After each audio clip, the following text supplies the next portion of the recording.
a Clélia de Belo Horizonte, ela está perguntando se você vai fazer leitura de novo. Vamos fazer aqui, ó, o baralho. Trouxe o baralhinho aqui pra vocês verem, ó. Ó, tá aqui na minha mão. E a Cristal de São Bernóia, São Paulo, quer fazer uma pergunta. Ai, vai pergunta. Qual é a pergunta? Ela foi pedida em namoro e ela quer saber sobre o rapaz, se é gente boa, se ela aceita, se ela não aceita. A carta, bom, deixa eu ficar quieto. É melhor eu tirar, porque senão eu vou dar uma opinião pessoal e não pode. Vamos lá.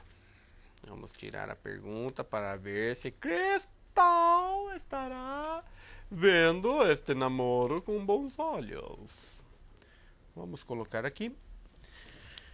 E você já pode anexar aí _avalos@hotmail.com. Adiciona aí pra gente pra você tá participando ao vivo aqui com a gente, ou você manda aqui pelo site mesmo, manda a sua pergunta, a gente responde aqui na hora, na lata, sem enrolação, sem problemas, ok? Então, 2, 4, 5, pá. Tá certo. Bom, minha cara Cristal, aqui diz o seguinte, tá falando que em relação a uma pessoa, né, porque aqui fala do cão, né, do cachorro. Então o cachorro representa o que para nós? Representa fidelidade, amizade, né, companheirismo.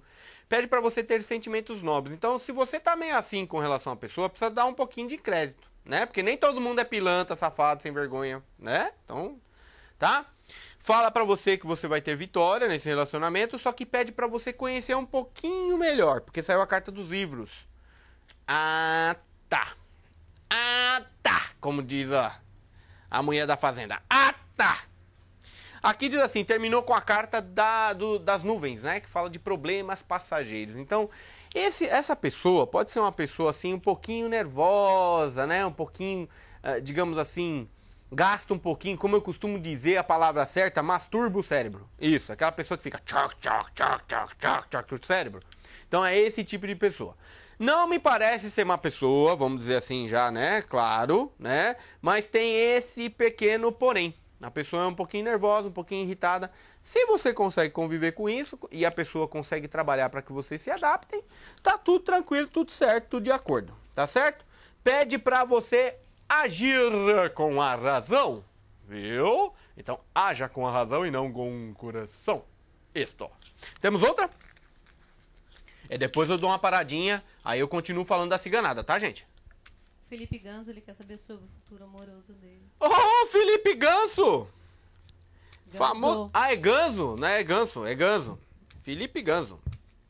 Famoso Felipe Ganso. Vamos lá, o futuro amoroso do Felipe Ganso. Felipe Ganso. É Ganso com Z ou Ganso com S? É com S então, eu não falei errado. 3, 4, 5. Rapaz, diz o seguinte, vamos aqui. Ah, é tanso? Ah, é tanso, não é ganso. É tanso, desculpa Felipe, erro daqui, o pessoal me passou errado, não é ganso, nem ganso. É tanso, você escreveu errado aí também. Então escreve direito. Então diz assim, Felipe, que você em relação a uma mulher vai ter cortes ou trocas. Aí esses cortes ou trocas pode ser o sentido de você fazer trocas, né? Então no sentido de comportamento, já que você está falando de relacionamento, pode ser relacionado aí a troca de comportamento, pensamento, etc. Pede para você usar a intuição, né? Você vai pegar um pouquinho também na espiritualidade, você parece meio largado na vida, né, meu filho? Então vamos pegar um pouquinho mais com Deus aí, dentro da sua religião, né? Dentro da sua crença, para que você possa ter crescimento, tá certo? Ou seja, essa situação amorosa possa se desenvolver. Fala de obstáculos. Esses obstáculos aqui é o seguinte: nada da vida é como a gente gosta ou como a gente quer. Tudo tem uma adaptação, tá?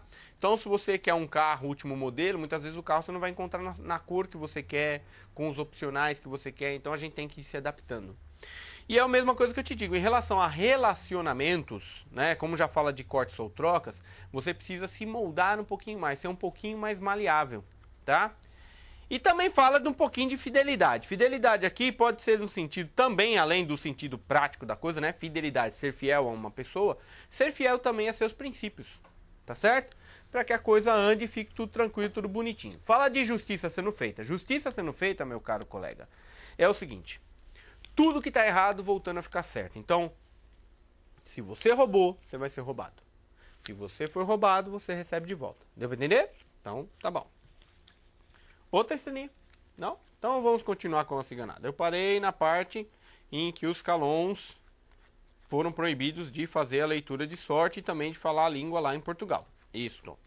E aí os ciganos que foram para a Ásia e ficaram na Europa balcânica foram os ciganos que se subdividiram em outros clãs, né? Bom, conta a história que os Rons deram origem aos Calderacha, aos Manuxa, aos Lovara, aos Sinti, aos Pecos e a esse povo todo. Se você for perguntar para a ciganada, eles vão dizer que cada um, né, que nem os Sinti, deu origem aos Rons, aos Lovaras. Aí há uma divergência de etnia. Mas até aí a gente não tem como precisar se foi A, B ou C. O que a gente precisa é que houve essa primeira divisão, que foram os Calons e os Rons, e dos Rons se subdividiram, na verdade, dessa outra segunda parte que se subdividiu, que se dividiu, né, da primeira vez, subdividiram em outros grupos. Dentro disso, o cigano sempre passou preconceito, que nem os ciganos que moravam na Hungria, que moravam na antiga Bulgária, né, na antiga Rússia, eles tinham um problema muito sério.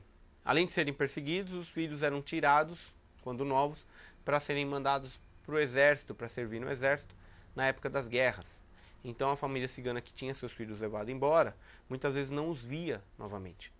E um período muito triste, já falando em guerra, foi um período da Primeira e Segunda Guerra Mundial, que foi agora, digamos assim, há pouco tempo, né? Mais recentemente. Então, dentro desse trabalho, os ciganos foram presos com os judeus. Diz a história que morreu muitos judeus, mas na verdade morreram mais ciganos do que judeus. Os ciganos eram postos em, como é que eu vou dizer, cubículos com suas famílias, quando os judeus eram separados, pai, mãe, filhos eram separados, colocados todos juntos, e alguns conseguiam sobreviver. Já os ciganos, nenhum conseguia sobreviver. E a gente vai voltar com isso. Gostaria de ter mais pergunta? Manda lá. O Adriano, ele quer saber normalmente quantas mulheres os ciganos têm. Uma só. Porque mais de uma dá dor de cabeça, não dá certo não. Porque cigano é assim, cigano não é poligâmico. Já começa por aí, né? Cigano não é poligâmico. Cigano, ele casa com uma mulher só. Conta a lenda, né, que na antiguidade, quando os ciganos andavam de carroção, hoje a gente tem a ciência genética, né, que nos ajuda a trabalhar aí quando um não pode ter filho, vai lá, faz a fertilização in vitro, aquela coisa toda. Algumas famílias também não aceitam esse tipo de coisa, né, então varia muito também de família para família, não estou falando de uma forma generalizada. Mas os ciganos são monogâmicos.